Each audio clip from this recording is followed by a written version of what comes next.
Good morning, wanderers and adventurers, and welcome to the fourth devlog for Daemon Change. Today we're going to be taking a look at this magnificent creature, what it is, why it's cool, what it's going to allow us to do, and what's coming up next for the channel. Ooh, get excited, and let's dive right in. First is this thing, and a brief history of the world of computer graphics. If you didn't know, every 3D thing you've ever seen is built out of several components, the most fundamental in modern graphics being what we call a model, just like Suzanne here. Suzanne is a monkey in the 3D creation suite called Blender, and she's been around since the beginning. She is lovely. She is fantastic. Now, if we take a look under the hood, I can actually delete all of this extra stuff and show you that Suzanne is just a massive collection of points. It's 507 points to be exact. This is because the only thing we can really do in 3D, really, is measure the location of a single point in 3D space. So I don't know if you remember in like math class when you would create graphs and you would have an X and a Y axis and you needed to find points on that graph. This is the exact thing just repeated 507 times. So when you know where 2 points are, you can connect them with a line. And if you connect all the points together in a specific order, you get something like this. We call this a wireframe. Then if you fill in all of that empty space with what we call faces, this is the end result. And every model you've ever seen, most likely, is made up this way, as a kind of empty shell of the thing that it's supposed to represent. Now then, as cool as this is, let's say that we want to take it a bit further. Let's say that we want to animate Suzanne here, and we'll have her try and wink at us. Now, how would we go about doing that? Duh. She's made up of points, so we're going to have to get these and move these in order to get her to wink. So maybe I'll come up here and I'll start moving a bunch of these guys, and I'll get a bunch of these, and then we'll just pull those down like such, which is great, beautiful. We'll move over here. Perfect. She is winking at us.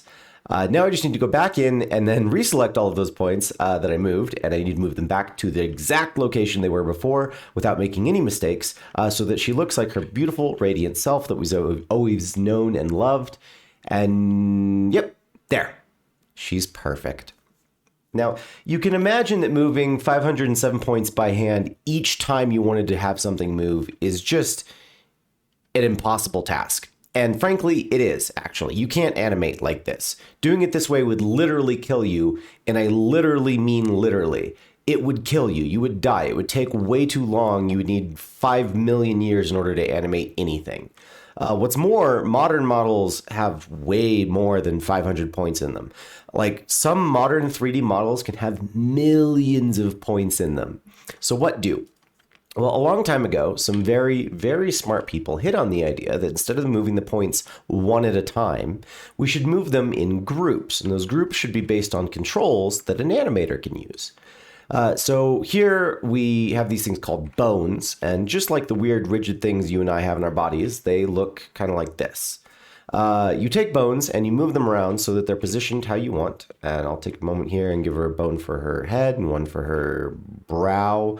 We'll even name it brow.l. The .l is denoting for it's the left side of the face, which lets us mirror it to the other side. And we'll put all of it together.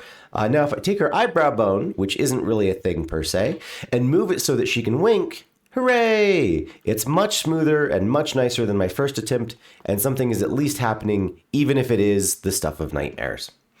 The biggest problem now is that too many of those points are moving when I move just this one bone. So you can go in and almost as if you were painting on the 3D model, you can adjust how much everything should or shouldn't move. So if you go in here and take a moment, mwah, she's perfect. Now, the bad news about all this is that this is still the stuff of nightmares, and Suzanne is actually in a lot of pain right now.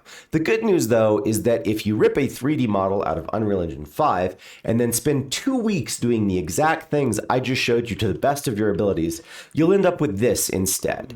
This Tron looking dude. Unreal Engine 5 comes with two mannequins, a masculine and a feminine one. And I ripped out the feminine one and gave it a bunch of bones, phrasing, and now it looks like this.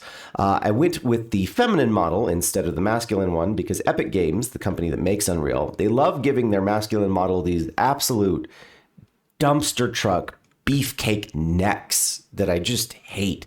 The masculine model's neck is so stupidly thick that, like, anatomically speaking, the thing would be incapable of looking up. Hate it. We're using the feminine model. At least it's human. Plus, it makes for good thumbnails. Anyway, I put a rig into this thing. That's what we call the collection of bones. And as you can see, now I can pose it. The whole system is actually quite complex. Honestly, this is more complex. Or rather, I guess it has more going on under the hood than the climbing system I made.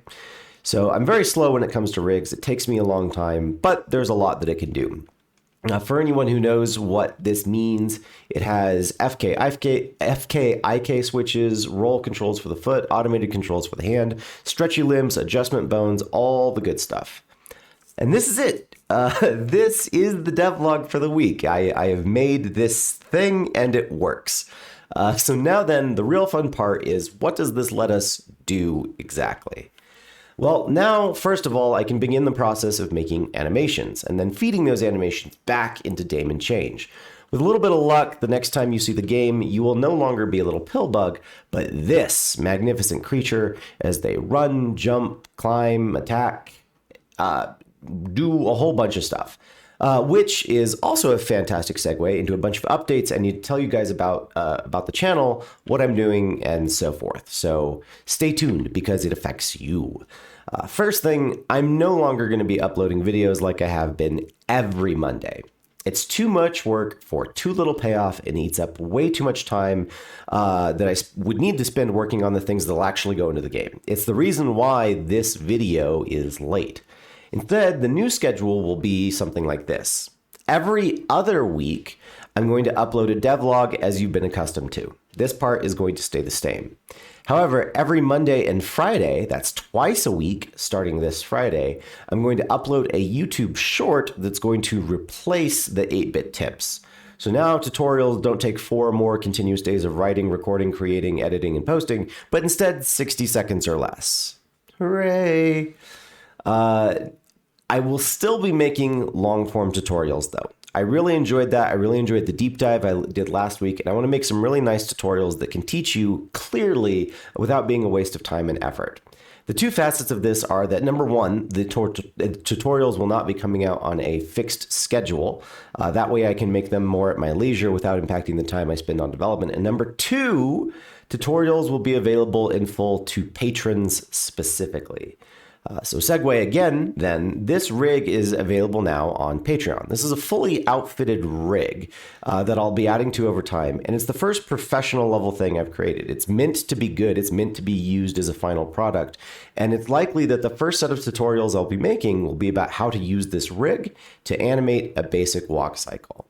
After that, each tutorial set I do will be for like creating entire characters for video game development or programming simple games in Unreal or just anything else that seems like a good choice at the time. I may post videos here and there on YouTube for free, the tutorial videos, but the bulk of the educational stuff will be for patrons only, in addition to them getting access to polls, early game versions, and so on. Which brings us to the last bit. This is things like Discord, Instagram, Twitter, TikTok, all that good stuffs. I've already started laying the foundations for a Discord that you all can join if you'd like. More on that soon. The short videos I mentioned will also probably be uploaded to at least one more social media platform. More on that as well. And I want to start connecting with you guys more directly. But there are two favors I need from you guys. The first one, number one, is if anyone knows anything about Discord security and is willing to either help me or teach me, I'm going to need that. I can't pay you, which sucks, but I'll take any help that I can get. Second, I want to start posting some other videos. I've started recording my screens while I work, and I want to upload time-lapse videos of that because it can be interesting. But also, I play a lot of games so that I don't go insane. I'm going to post a poll here on YouTube. Would you guys also have any interest in watching me play some games? The second favor is please let me know in the polls. Today hasn't been one of the most visually impressive days, and those will happen, but this is definitely one of the most exciting things that's happened so far.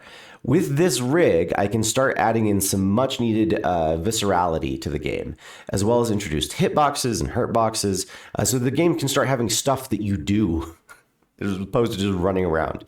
As always, big shout out to my patrons for making all of this possible so far. The past 2 weeks have been rough. It's felt like a rush and that I've been behind all the time, and you guys really helped pull me through this week, so thank you. I've got to get to work animating this brochacho, so I will see you guys next week. Lies. I'll see you guys Friday, I guess, and then more formally again the Monday following next Monday. And perhaps again intermittently, depending on how you guys feel about me posting additional content. And then if I post any polls or other